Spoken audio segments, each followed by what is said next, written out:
Good morning and welcome. Good morning. We all come to the summer school exploring, I believe. We've already started to see that there's more to life than that which the world appears to offer. Otherwise, we would not be here. Already we are beginning to know that money, fame, pleasures of all kinds are temporary, short-lived. And in this gnawing doubt, start to ask, what is life really about? And what of pain, of loss, of excruciating cruelty and suffering that we see or even have to endure? Why we cry? And so our intuition, often speaking, even or perhaps especially in childhood, but also later of course, and in our studies or some chance synchronicity of meeting or a book, swings open a door, and here we are today. We come to a Theosophical summer school with the title Many Paths and One Goal, and many of you will have journeyed far already. For many of us, it's surprising how unconscious, almost accidental a journey so far may have appeared, as few of us have taken the path in full waking consciousness. But here we are. I'll labour the point slightly, here we are, because here today is exactly the right place and time for you to be, now. Otherwise, you would not be here now. And now is the only point of change. A very important point to recall. And you are worthy to be here now. You are okay, whatever you may or may not have done in the past. You are potentially at the beginning of the path, and that is how it is, and your free choice.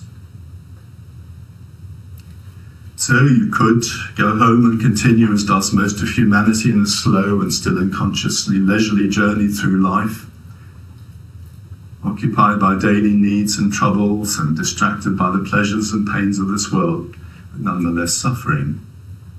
But you being here does suggest that indeed you already do feel that there's more to life, and that there could be a faster way of knowledge and transformation, a direct route up the mountainside.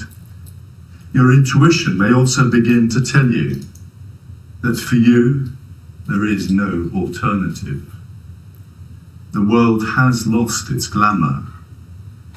You know there is a way, and you must start to walk it. The great teachers and avatars of the world have over the ages come to point that way, although only a relative few of humanity seem to really understand. Religions are attempting to pass on the wonderful truths and experiences that they have set in motion to keep open the path, but themselves often materialize and corrupt the teachings within an incredibly short space of time. But the last parts of the path are much more work. The road is steeper, and the world misunderstands those treading that way, and often harms those who do. But also, even if the teachings are understood by some, they may be misapplied, essentially for selfish purposes, leading to destruction and harm. But a loving source never leaves humanity in its orphan state. A path of hastened attainment or evolution has always been available to sincere seekers. It is overseen by those who have already achieved its goal themselves, either on this earth school or in earlier times, especially elsewhere. They know what it is from experience, and their love for humanity brings them to help us. Their hope is too that we will qualify ourselves to add our help in this great work, to also become a member of the Great White Brotherhood, of showers of the way, servers of humanity, to hasten humanity's evolution. In all religions, there are those who know, and they have quietly imparted their help to very selected pupils. They are, of course, the masters, the adepts, the avatars, gurus, teaching their disciples. Their methods will have varied considerably depending on their nature and heritage. But for some, it may have been a very personal process, a very real path of discipleship. In the West and the Near East particularly, the process may have used a more outwardly ritual form, particularly when working as a group, which has its own power and dynamic, of course, which became known as the ancient mysteries. These were the most deep and secret and powerful mystery rites and schools, bringing their initiates into the highest states of enlightenment and teaching the essence of the outer religions and philosophy and the science of the day. History, of course, tells us that these mystery schools and rites were particularly known in Egypt, in Greece as the Eleusinian mysteries, in Rome, Chaldea, Crete, Palestine, but with strong links to India and Persia. But perhaps more recent studies show that there are remnants in most parts of the world. Many students today will have had incarnations in which they touched or took part in these mysteries. Otherwise, you would not be drawn to them now. You may even have glimpsed memories yourselves. And in the West, they are still available as reflections in some of the Christian mysteries, spiritual co-freemasonry, and other ritual workings and orders. Still reflections in which some of these realities can be touched and worked through in a graded and safe way. Usually all of these methods worked privately, as often rulers of countries, formal religious hierarchies and mobs would be threatened in their ignorance and destroy both individuals and the organisation. It's quite a wonderful event, therefore, that in response to the increasing ignorance and materialism of the West, now to some extent the East too, some of the inner guides of the world, in the form of the Masters Mori and Kutumi, founded the Theosophical Society through Madame Blavatsky and Colonel Walcott, and many other subsequent initiates, to bring both the knowledge of the Eastern religions, but also the secret essence of all outer religions. To bring, it was in the beginning an opening up both of the spiritual life and the science of the late 1800s, which of course continues to the present day. We see it in a way in the new physics, and as we heard yesterday, in the language like karma and reincarnation now being commonplace, and in new forms of spiritual experience. The pathway of discipleship or hastened attainment is fundamental to the inner work of the Theosophical Society. In the light of the sanctuary, the occult diary of Geoffrey Hodson, the Master Moria says, "The path ideal as part of the Society's work and the reason for its founding. This whole subject is of supreme importance." And again, to fail to keep within the teachings of Theosophy the great ideal of the goal of discipleship would be to take the heart and the soul out of Theosophy. The maintenance of the path ideal within the teachings and thought of the Theosophical Society is one of the greatest, if not the greatest, responsibility before you in this life. The path is the hidden life and light of the world. It's another entry. When a person joins the TS, I look at him. Adam Blavatsky, of course, wrote these very well-known words. There is a road steep and thorny, beset with perils of every kind, but yet a road. And it leads to the heart of the universe. I can tell you how to find those who will show you the secret gateway that leads inwards only and closes fast behind the neophyte forevermore. There is no danger that dauntless courage cannot conquer. There is no trial that spotless purity cannot pass through. There is no difficulty that strong intellect cannot surmount. For those who win onwards, there is reward past telling, the power to bless and save humanity. For those who fail, there are other lives in which success may come.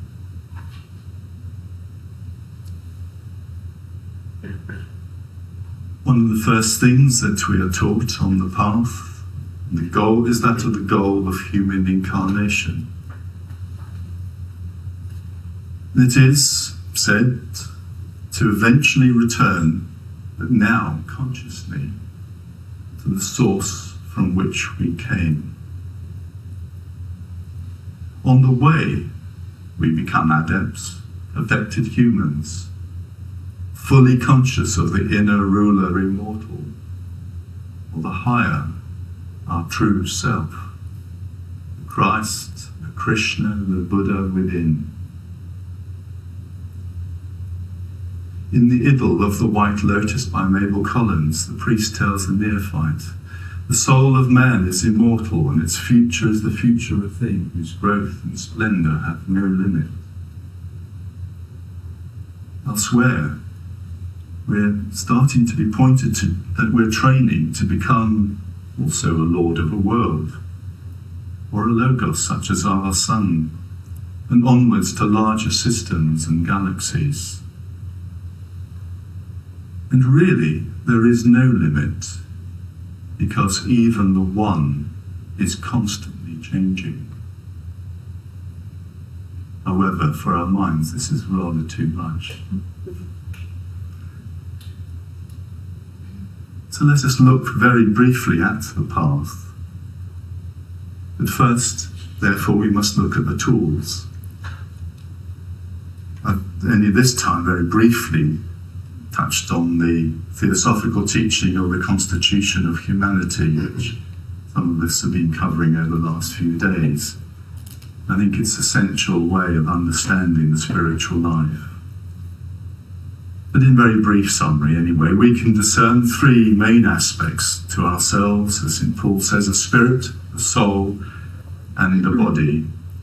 I would call it a personality, as we do here. So three aspects, the highest, the soul, and then the personality. And anyone who's tried to meditate will notice how the monkey mind, the lower mind, and the emotions run off the moment you try and focus. But you decided to meditate. So clearly these thoughts and emotions and the body are not who you are, because you decided. But when we quieten that mind, when we successfully meditate or are enraptured by beauty, suddenly there can be a sense of peace, of love, even oneness with life. We may have special insight about something, as some scientists do in making breakthrough discoveries. We may know exactly what to do or say in a situation. We know. Now we are in what we call the higher mind, and beyond that, the intuition, where life is experienced as love and unity, soul, combined part, the soul, the Buddha, Christ within. And higher still, the spirit, which is ultimately one in the divine. You're familiar with the Sanskrit terms of manas for mind, buddhi and atma. The three are true self. So very importantly then, we are a soul or reincarnating ego, the higher self, of the higher mind and intuition part of spirit. That is who we are. And then we take on a personality of the lower mind, the emotions, the etheric and the physical body at birth. We wear it to earth school and discard it again at what we call death. That is the tool we're using on the path. The spiritual life, therefore, has a number of definite steps. And of course, these are a lifetime of themselves, but I've enumerated them very briefly. First, the personality needs to be developed and integrated and purified. That's an important step in itself. You've got to have something before you can let it go. The personality then needs to be turned from its selfish personal interests to altruism, and quieting the lower mind so that consciousness is free to be focused and elevated into the soul. And very much later, the soul is raised into the spirit. The traditional steps, variously called names, but purification, contemplation, illumination, and union. And all paths, spiritual religious practices, contribute to this process, as we know, many paths and one goal, whether it is meditation or prayer or mantra, whether we approach through the understanding, through knowledge, jnana yoga, or raising up from heart to heart in devotion or bhakti yoga, or in action in service of humanity, karma yoga, or the use of will in combination with all of these, as in Raja yoga. All these are paths of that one journey. We're also taught that there are 7 main rays or streams of quality, of which the 7 rainbow colours are an example, through which manifestation occurs, so that each of us is more influenced in one of these rays or qualities than another. We're on a ray, as it's often said. And there are masters at the head of each ray, and archangels and all those who work under them, who are watching over all those, their particular ray.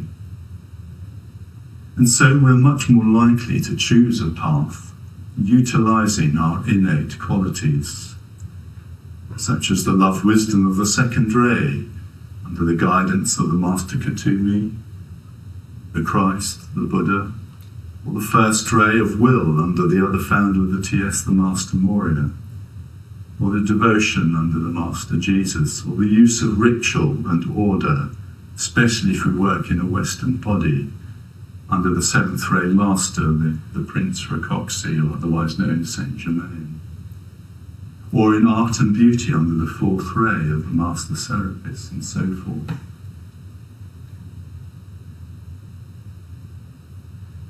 It may seem that there are many paths to choose from,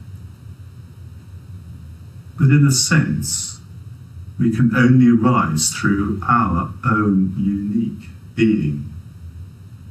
We must be true to our highest self, to act with integrity at all levels. There is only one path for us. And as we climb, we become the path. As the voice of the silence and the Taoists especially indicate. We become truth, love, wisdom, life. These are not qualities external to us, acquired somehow on the way that we keep in a pocket. They are intrinsic to who we are in our innermost core.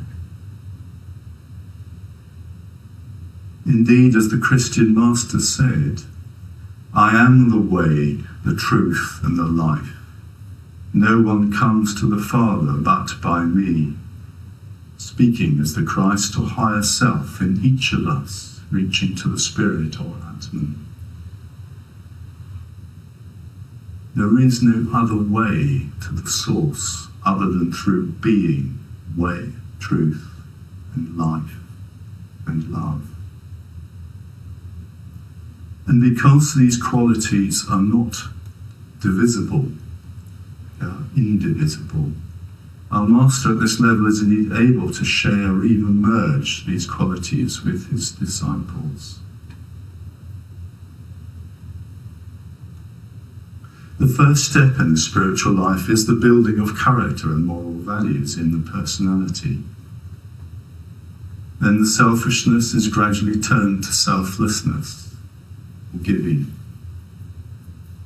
And at the feet of the Master, the instructions given by the Master Katumi to Krishnamurti, designed to bring us to the first initiation. The qualities, as you probably know, are given as discrimination between the higher and the lower, the real and the unreal. Self-forgetfulness, that's the forgetfulness of the small self. Love, the greatest of them all, for without it none of the others is sufficient. And then all manifested as right action. Of course, there are echoes in the Buddhist Eightfold Path. In the personality becoming emptied of self, it can be symbolized as a chalice or a cup. Its value is to be empty, so that the divine wine of the soul may be poured into it. It needs to be there. You need a container on this earth to contain that which has no form when we're working at this level. So it is essential, but its essentialness and value is emptiness. It's an absolutely crucial symbology and fact in the spiritual life.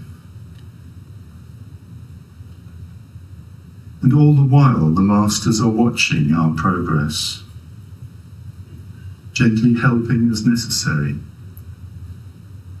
As the Master Moore is indicated again in the light of the sanctuary, all selfless, self-controlled, open-hearted human beings who aspire and seek selflessly to serve are noticed from the awakening of their aspirations by an adept who inwardly watches over them and waits for the time when the path of discipleship may be consciously entered upon. Then follows training received from the Master, intuitionally, intellectually, in subtle bodies during physical sleep, and eventually during meetings, whether physical or superphysical, both being made wisely available. Now, at the level of the intuitional Buddhi, all life and love is one in many aspects. So pupil and master begin to be linked in a fundamental way. And higher still, later still, may share atmic consciousness. Which is why both need to be so careful in choosing this step, especially the Master, of course. It's possible to disturb his work, and of course he becomes responsible karmically for what the student does with his link. So hence there is first a period of preparation, then probation, before the huge privilege of being formally accepted as a disciple or chela may be considered. The relationship with the Master is thus profound, even if you do not know it consciously. It is of the heart rather than of the mind. And in this oneness, there is this very great help.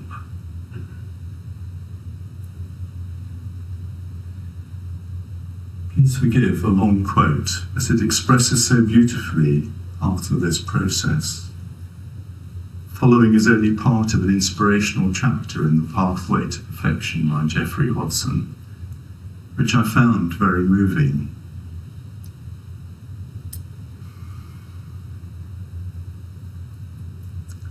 Again the voice is heard. Persevere, O pilgrim. Pass your tests. Let nothing daunt you now, for coming down the mountainside is the one you seek. The Master who has watched you from afar. Seeing now your victories, acquainted with the fibre of your soul, he comes to gladden you and aid you on the cool, razor-edged path. He knows well the path, having trodden it to its very end. He is your teacher foreordained, your predestined guide to supernal heights.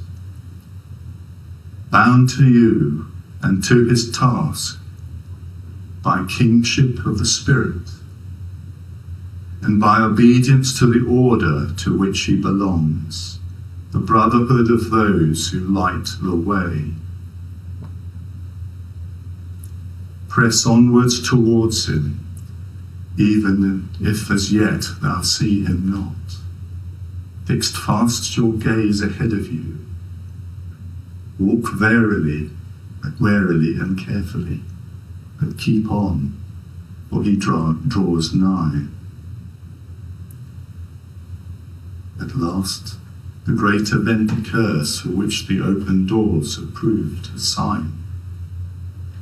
The Master who has long awaited the pilgrim soul has come to meet him on the upward way. The disciple to be beholds him face to face, tall, strong, wise, compassionate. Within his eyes he sees full knowledge of every pain he has endured and every tear that he has shed.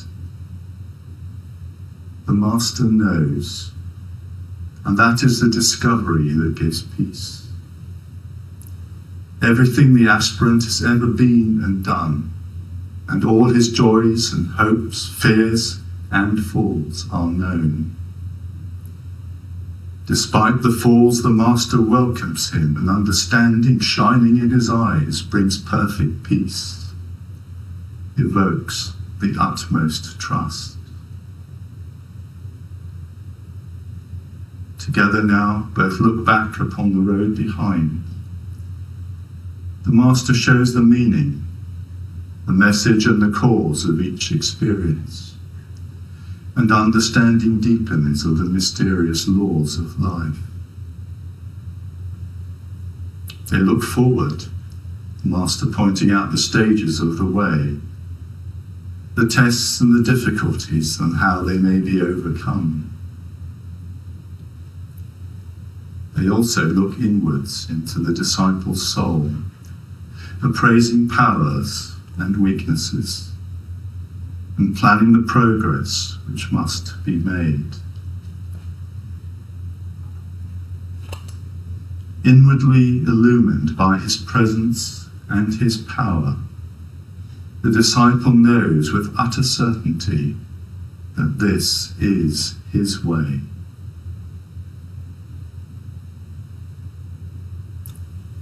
It's the end of the quote. So the Master is communicating important lessons that make the precarious journey easier and safer, and helps to raise the consciousness of the disciple.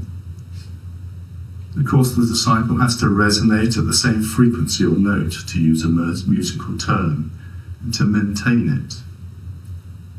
The attention and thought must constantly be raised in service to humanity and the Master to keep the link alive.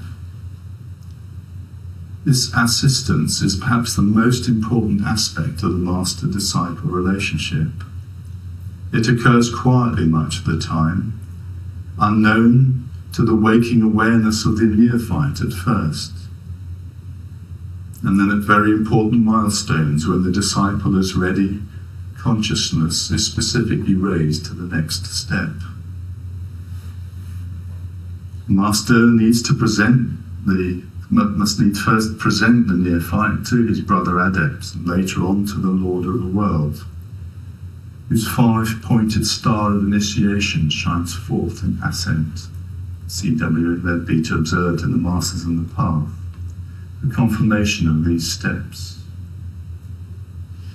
In one of them, much later of course, he or she receives the huge privilege of becoming a junior member of the Great White Brotherhood,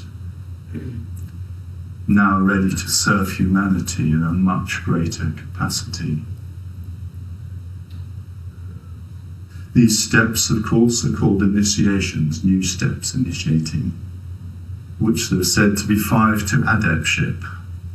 In Christianity, they're still present and reflected as the birth of the Christ consciousness, which we celebrate as Christ Mass. The second initiation, that of baptism, water, if you like, transfiguration, fire, mind, crucifixion, the letting go of the power of the personality to release the consciousness now functioning at the level of the soul. And finally, ascension, the soul entering into the spirit. I and my Father are one. Buddhism and Hinduism use the same steps, but different names and attributes, of course. And there comes a time, much later, of course, when the disciple is finally tested, and they must stand utterly alone before turning outward, then inward. The sense of separate I-ness dissolves, and only the one self remains.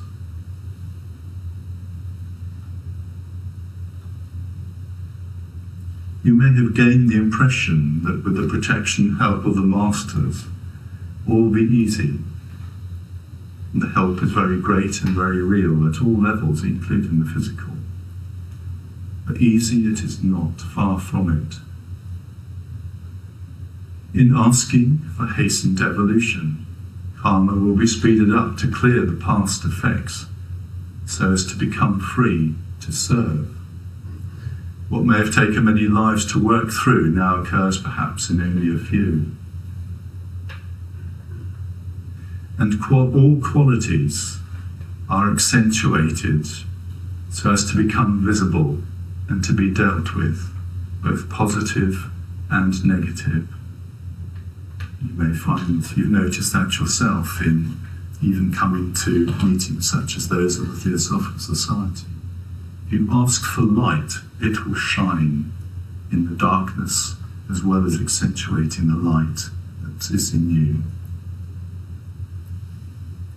And in addition, any step forward is always tested to make sure it is a firm step. So temptation will always appear to swerve you from your determined course. Increasing vigilance and effort is required, for small things now have large effects, including one's own thoughts.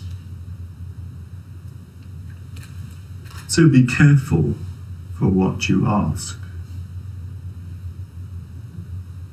Mistakes are inevitable as we learn. But once the path itself has been entered upon, there is no going back. It is said you're never given more than you can cope with, even though it may not feel like it. But life always asks us, forces us to let go of the personality self, the images and constructs that we call me. It's all they are.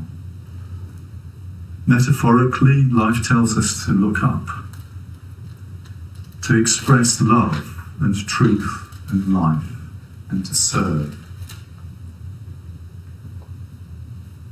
As the voice of the silence encourages, have patience, candidate, as one who fears no failure, courts no success.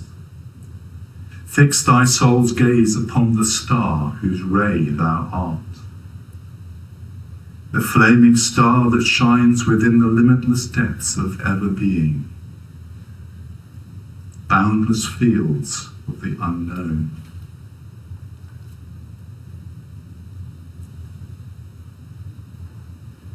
There is no further time today to speak more of the qualifications for the path, the hindrances and difficulties and joys. But when the inner life brings you to this point, there is not really an alternative if you would be true to yourself, and thus inwardly content despite outer disturbance. The sea in its depths is steady, even if the winds whip up surface waves. The inner founders of the Theosophical Society, the Masters Buren and Katumi, offered the world a now public way of what used to be the most secret and sacred teachings of all religions, ushering in the new age of esoteric knowledge that is now spreading all around us, but also keeping alive the active path of discipleship of the ancient mysteries through the society, the esoteric school, and under the leadership and headship of other masters and avatars in, there are obviously other religions, other ritual workings, which all work together in their different forms and colours under the great white brotherhood to speed the evolution of slow humanity. You are called here to help. Thank you for listening.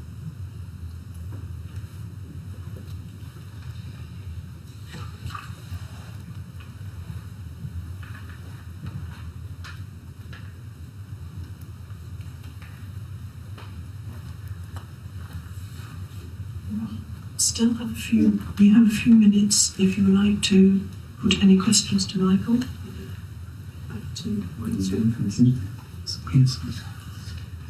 Does anyone have any questions? Could I ask you to say a bit more about the initiation? I do hear about them occasionally in Thursday, The question, if you didn't hear, is to say a bit more about the initiations.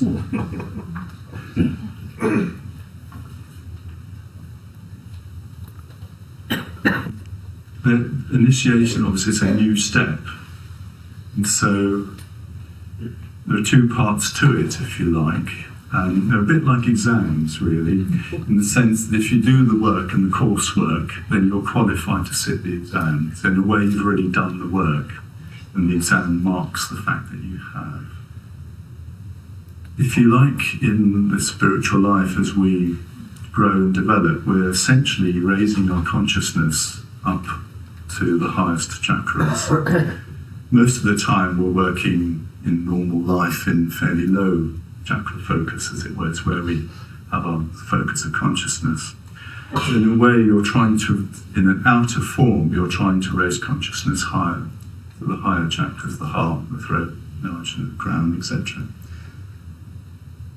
And so then you're starting, so when that occurs, however it occurs, whether through your own meditations or some slightly more helped way, as it were, then you're now functioning from a higher level, so you have a different perspective, if you like.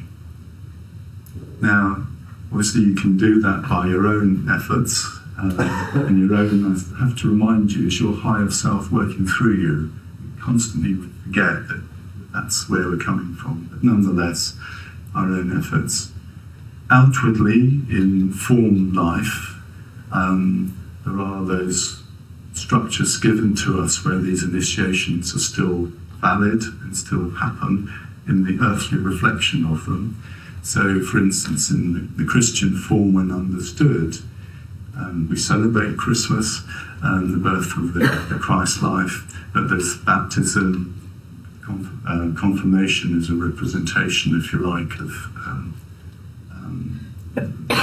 transfiguration.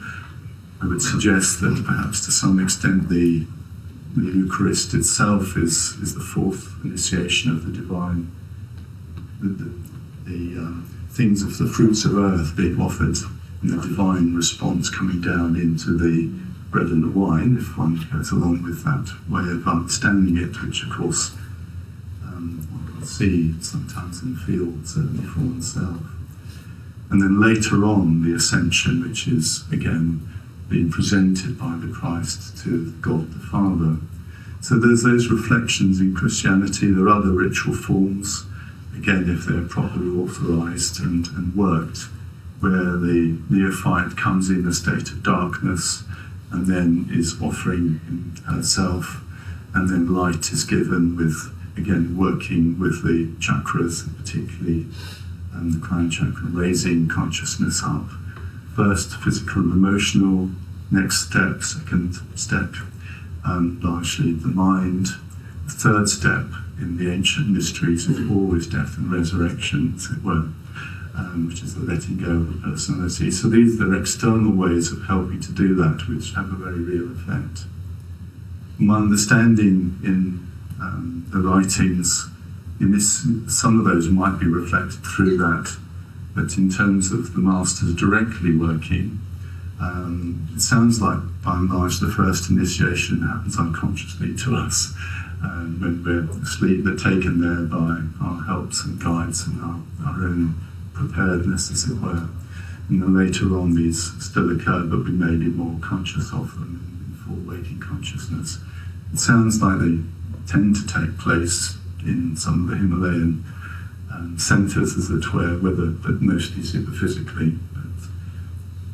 But so initiation is a raising consciousness from one level to the next, and going back to your point really, but in a safe and effective way, because there's no good giving too much light when you can't receive it. Really, you blind people, so you need to do it carefully. And it's also, if you put, you have to have transformers, so we need to have the greatest life stepped down so that we can actually live with it usefully, really.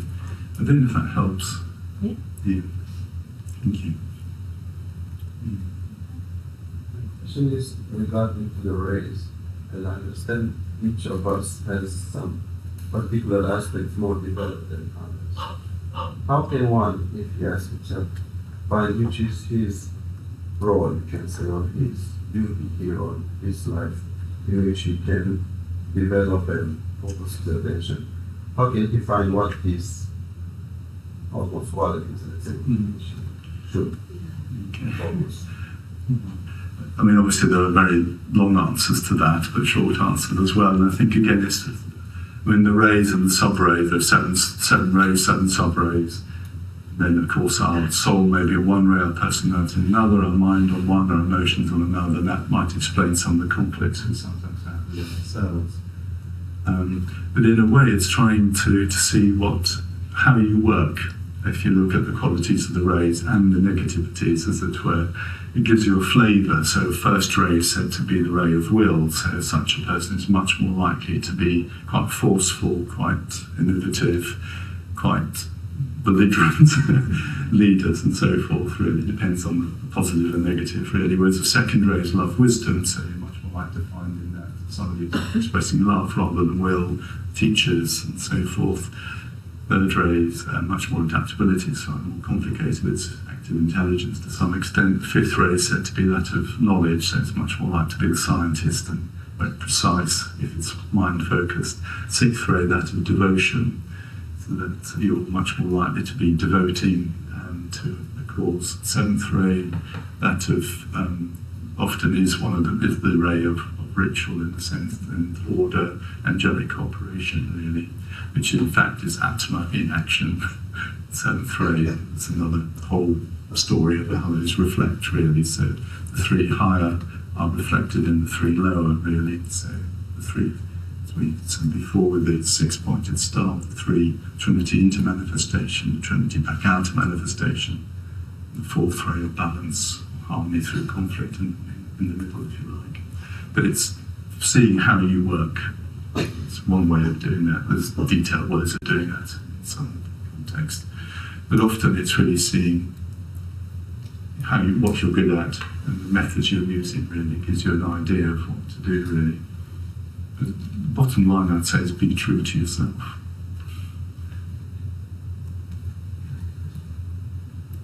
In your work as a psychiatrist, Michael, knowing what you know about philosophy, does it change the patient-doctor relationship? Jungian, where the patient, does it change things for you? I'm not quite sure what you're referring to there, but it's as if maybe people with suffering with so-called mental illness might be an initiation for you. Oh, right, okay. Well, I think as we actually funny enough saying your breakfast really, one learns far more oneself when you prepare a talk or when you're working than you do from those with whom you work. So in that sense, there's always a step forward. You're always learning a very great deal. And that's true for life for all of us, really, that if you keep your eyes open, life is teaching you a lot. In terms of slightly more specific, obviously, if one has a spiritual view of things, then one certainly it's easier to keep hope alive and meaning in suffering, and seeing everybody is on their journey towards the light, however, and trying to help them find what the meaning is and how that is expressed for them usefully. And even if one mostly says nothing verbally, if you're tuned in to spiritual focus, then people pick that up unconsciously, and they might, if that's an issue that they want to work with or discuss, then they might mention it, whereas they wouldn't otherwise.